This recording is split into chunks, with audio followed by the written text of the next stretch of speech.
শ্রাবণের বিদায় লগ্নে বৃষ্টিপাতের ফলে রাজধানীর বাতাসে দূষণের মাত্রা অনেকটাই কমেছে। এরই ধারাবাহিকতায় আইকিউ এয়ারের সূচকে বিশ্বের 123টি শহরের মধ্যে বায়ু দূষণে শীর্ষ 30 নম্বরে অবস্থান করছে রাজধানী ঢাকা। সুইজারল্যান্ড ভিত্তিক বায়ুমান পর্যবেক্ষণকারী প্রযুক্তি প্রতিষ্ঠান আইকিউ এয়ার বাতাসের মান নিয়ে তাৎক্ষণিক সূচক প্রকাশ করে, যা একটি নির্দিষ্ট শহরের বাতাস কতটা নির্মল বা দূষিত সে সম্পর্কে মানুষকে তথ্য দেওয়ার পাশাপাশি সতর্ক করে। ওয়ার্ল্ড হেলথ অর্গানাইজেশন WHO এর মতে বায়ু দূষণের কারণে প্রতি বছর বিশ্বব্যাপী আনুমানিক 70 লাখ মানুষের মৃত্যু হয়।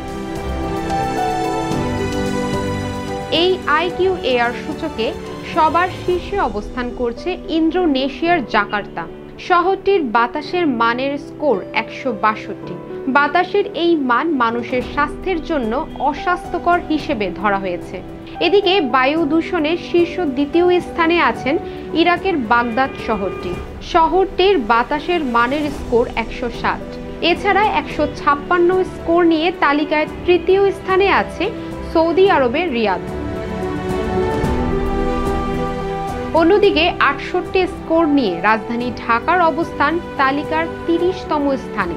এই অবস্থায় সংবেদনশীল গোষ্ঠীর মানুষদের বাইরে বের হলে মাস্ক ব্যবহারের পরামর্শ দিয়েছে আইকিউ এয়ার।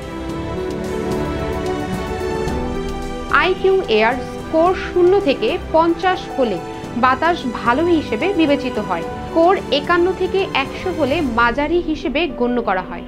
আর সংবেদনশীল গোষ্ঠীর জন্য অস্বাস্থ্যকর বিবেচিত হয় 101 থেকে 150 স্কোর।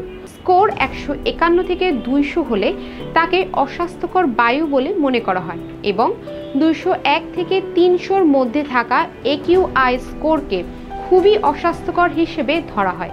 এই অবস্থায় শিশু, প্রবীণ ও অসুস্থ রোগীদের বাড়ির ভেতরে ও অন্যদের বাড়ির বাইরের কার্যক্রম সীমাবদ্ধ রাখার পরামর্শ দেওয়া হয়ে থাকে। International desk, global voice 24।